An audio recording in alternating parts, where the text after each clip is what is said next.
نحمده ونصلي ونسلم على حبیبہ الکریم اما بعد۔ تیسری فصل میم ساکن کے بیان میں عزیز طلبہ، آپ نے گزشتہ دروس میں نون ساکن اور تنوین کے احکام کو بالتفصیل بیان سماعت کیا، اس طرح تفخیم اور ترقیق کے بیان کو سماعت کیا۔ آج کی گفتگو ہے صرف میم ساکن کے بیان میں۔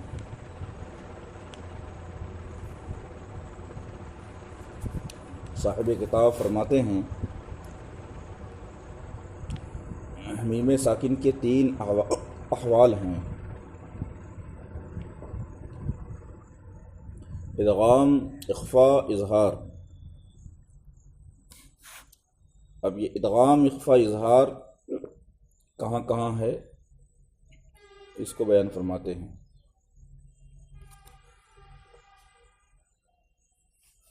یعنی میم کے اندر کبھی ادغام ہوگا، کبھی اخفاء ہوگا اور کبھی اظہار ہوگا۔ میم ساکن کے بعد دوسری میم آوے تو ادغام ہوگا، جیسے امن، اس لیے کہ حرف مثلین کے دونوں حرفوں میں ادغام ہی ہوتا ہے، یہ قاعدہ ہے۔ میم ساکن کے بعد میم آئے تو ادغام ہوگا، میم ساکن کے بعد با آئے تو اخفا ہوگا۔ اخفا کہتے ہیں خیشوم کے اندر آواز کو پہنچانا۔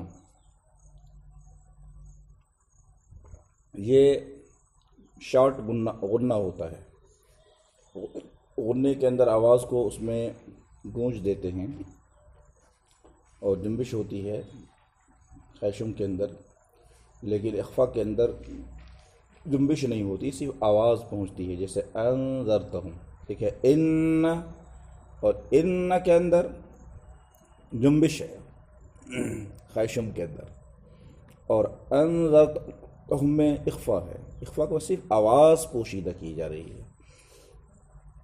تو میم ساکن کے بعد بائے تو اخفا ہوگا، اور اظہار بھی جائز ہے۔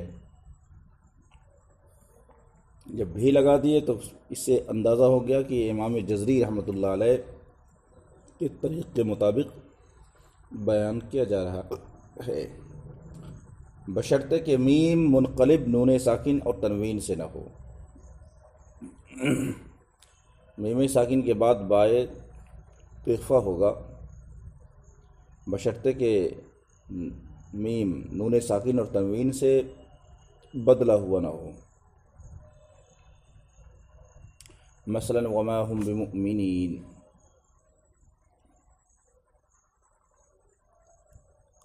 وما هم بمؤمنین میں جو میم ہے یہ نون ساکن سے منقلب نہیں ہے۔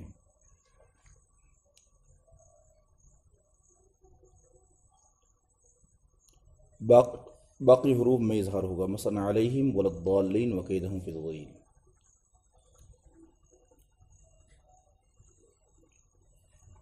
اب یہاں ایک فائدہ بیان فرما رہے ہیں،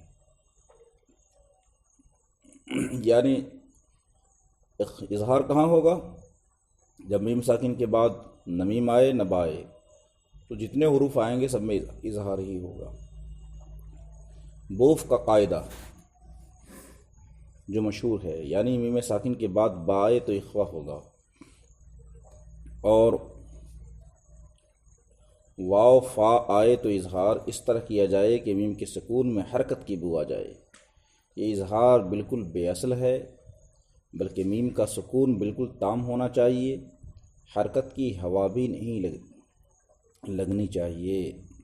مثلا ہم فیہا کے میم ساکن پر حرکت آ جانے سے لحن جلی لازم آئے گا۔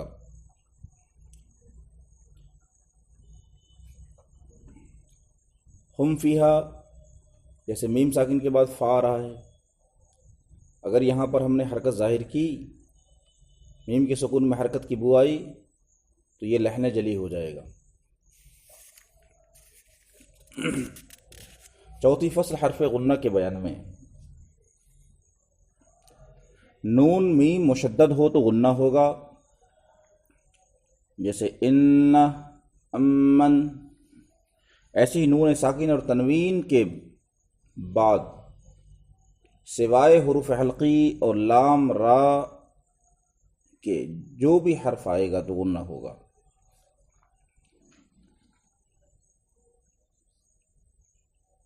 نون ساکن اور تنوین کے بعد حروف حلقی اور لام را کے علاوہ حرف آئے تو اس میں غنہ ہوگا، جیسے من یقول، منوال، من یشاء، ایسے ہی میم ساکن کے بعد بائے تو اخفا کی حالت میں غنہ ہوگا۔ غنہ کی مقدار ایک الف ہے۔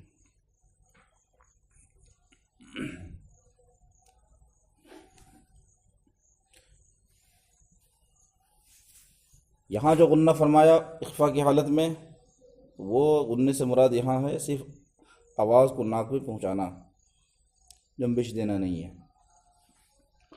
پانچویں فصل ہائے ضمیر کے بیان میں، ہائے ضمیر جیسے بھی ہے، لہو ہے، علیہ ہے، الیہ ہے، اس کے اندر جو ضمیر ہے وہ ہائے ضمیر ہے۔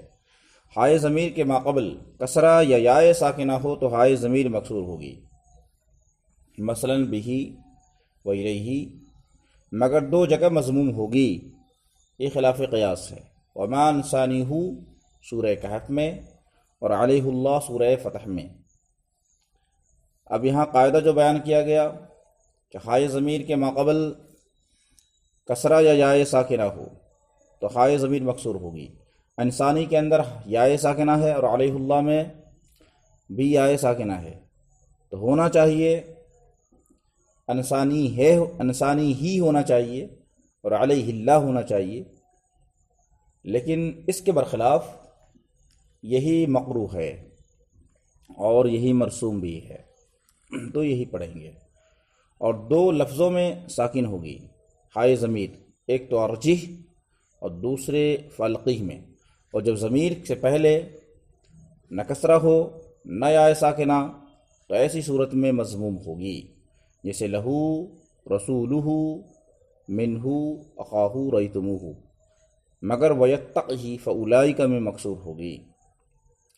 تو جو مقامات مستثنی ہو گئے ہیں ان کو مستثنی ہی کے طور پر سمجھنا ہے۔